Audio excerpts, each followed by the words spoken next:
Vítajte v kanáli Elektroškola. Predstavte si, že sa dotknete kovového krytu práčky, umývačky alebo chladničky a pocítite nepríjemné brnenie či zásah elektrickým prúdom. Niekto povie, že spotrebíš iba trochu kope a netreba to riešiť. Práve takáto veta však môže zakrývať poruchu, pri ktorej sa kovový kryt dostal na nebezpečný elektrický potenciál. Ak elektrický spotrebič opakovane brní alebo kope, ďalej ho nepoužívajte. Neskúšajte silu zásahu druhou rukou a nepresviedčajte sa dotykom, či problém ešte trvá. Upozornite ostatných, aby sa zariadenia nedotýkali a zabezpečte odbornú kontrolu. Elektrický prúd cez telo môže spôsobiť vážne zranenie aj vtedy, keď prvý dotyk pôsobil iba ako slabé mravčenie. Najskôr odlišíme dve situácie. Jednorázová iskra po chôdzi po koberci môže byť elektrostatický výboj. Krátko preskočí a skončí.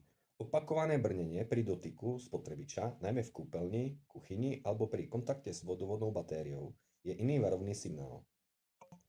Bez merania sa nesmie automaticky označiť za neškodnú statickú elektrinu.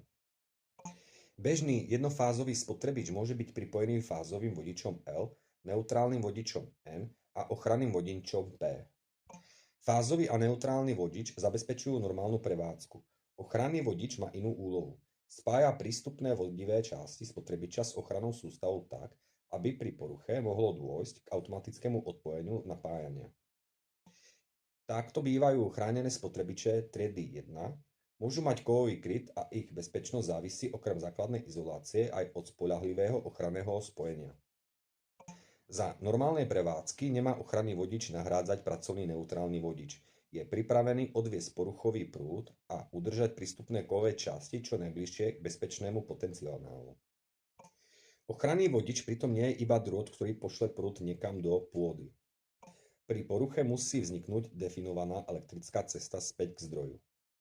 Jej konkrétna podoba závisí od použitej sieťovej sústavy a ochranných opatrení. Preto sa účinnosť ochrany neposudzuje pohľadom na farbu vodiča, ale meraním spojitosti, impedácie a podmienok automatického odpojenia. Predstavte si, že sa vo vnútri práčky poškodí izolácia fázového vodiča a vodič sa dotkne kovového krytu. Bez ochranného opatrenia môže byť celý kryt nebezpečný. Ak je ochranná cesta cez PE správne zapojená a má dostatočne nízku impedáciu, vznikne poruchová slučka. Poruchový prúd môže dosiahnuť hodnotu, pri ktorej ochranný prístroj odpojí napájanie v požadovanom čase. Ističi sme sa venovali v samostatnom videu. Istič reaguje na nadprúd. Pri dobrej poruchovej slučke môže poruchový prúd vyvolať jeho rýchlu elektromagnetickú spúšť. Nemožno však povedať, že pri každom dotyku fázy s krytom istič vždy okamžite vypne. Rozhoduje impedácia celej poruchovej slučky, veľkosť prúdu, charakteristika ističa a podmienky konkrétnej inštalácie. Ďalšou vrstvou ochrany je prúdový chránič. Ten porovnáva prúd odchádzajúci fázovým vodičom s prúdom vracajúcim sa neutrálnym vodičom. Ak časť prúdu odteká cez PE alebo inou cestou do zeme, vznikne rozdiel a chránič môže obvod rýchlo odpojiť.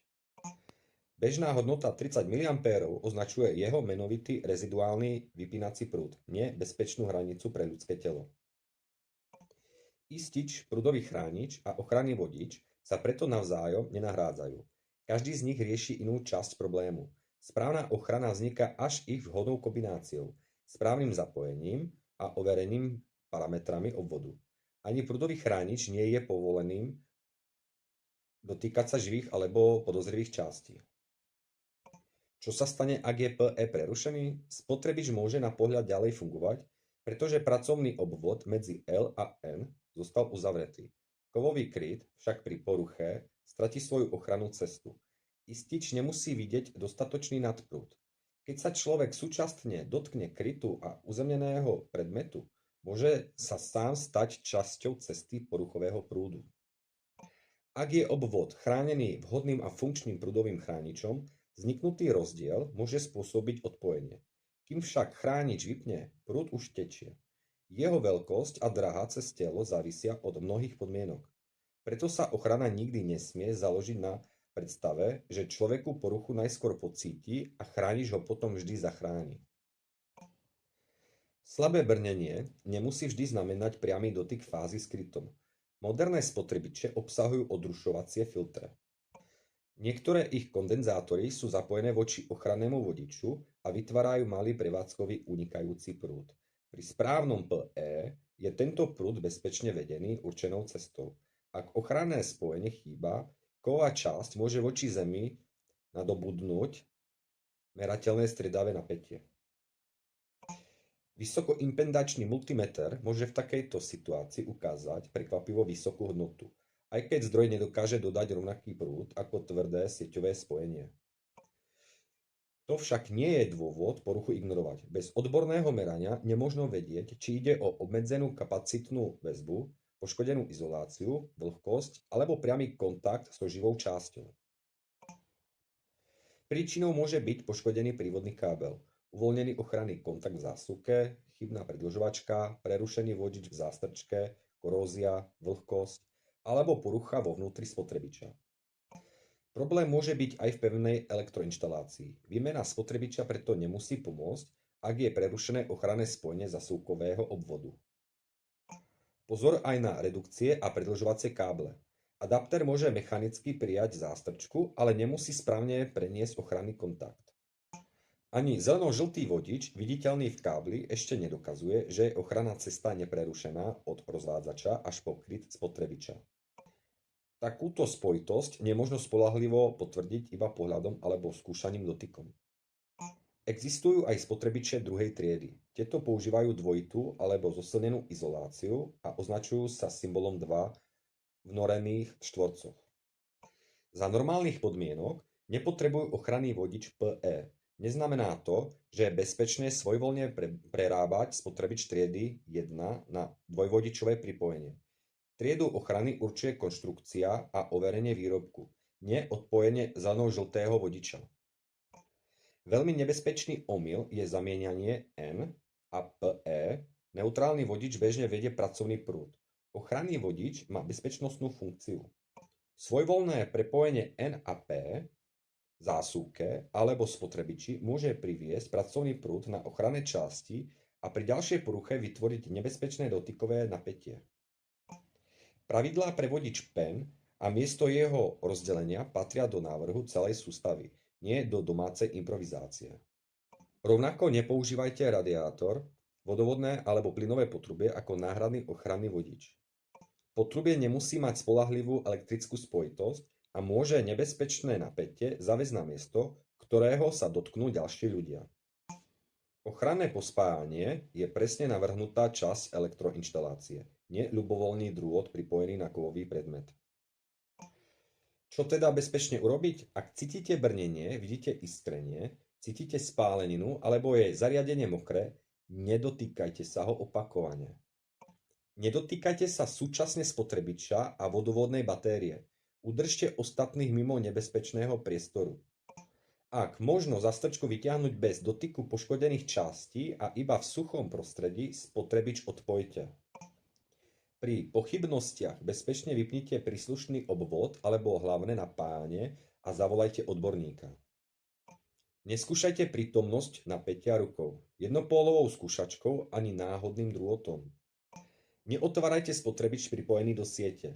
Niektoré súčiastky môžu zostať nabité aj po odpojení. Ak došlo k úrazu elektrickým prúdom, najskôr bezpečne prerušte napájanie bez priamého dotyku postihnutého. Pri bezprostrednom ohrození volajte tiesňovú linku a postupujte podľa pokynov operátora.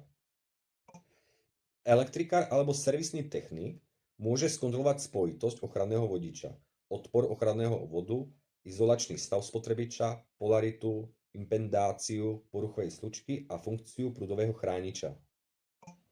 Meraním unikajúceho alebo dotykového prúdu dokáže odlíšiť bežné prevádzkové hodnoty od nebezpečnej poruchy. Samotné tlačidlo test na chrániči všetky tieto vlastnosti neoveruje. Riziko je vyššie vo vlhkom prostredí, pri bosej nohe, kontakte s vodou alebo súčasnom dotyku uzemneného kovového predmetu. To, že si spotrebič kope iba niekedy, nie je dôkaz bezpečnosti. Porucha môže závisieť od polohy kábla, fázy pracovného programu, zapnutia, ohrievacieho telesa alebo množstva vlhkosti. Prevencia začína správnym návrhom a pravidelnou kontrolou. Nepoužívajte poškodené káble a predĺžovačky. Neodstraňujte ochranné kontakty zo zástrčiek a dodržiavajte pokyny výrobcu. Tlačidlo test používajte v intervale uvedenom na prístroji alebo v návode. Odborná kontrola je potrebná po poškodení, zaplavení, zásahu bleskom, rekonštrukcii alebo pri akomkoľvek podozrivom správaní zariadenia. Ak si máte z videa zapamätať jednu vetu, tak túto. Kovový spotrebič, ktorý brní alebo kope, nie je normálny stav určený na ďalšie skúšanie rukou. Ochranný vodič PE, správne zvolený istič a prúdový chránič vytvárajú dôležité vrstvy ochrany, ale ich funkcia musí potvrdiť správne zapojenie a odborné meranie. A na záver, ak vám video pomohlo, dajte mu palec hore a napíšte do komentára, či chcete ako ďalšie vysvetlenie rozdielov medzi sústavami TNC, TNS a TNCS. Prihláste sa na odber kanála Elektroškola, aby vám neušiel ďalší obsah.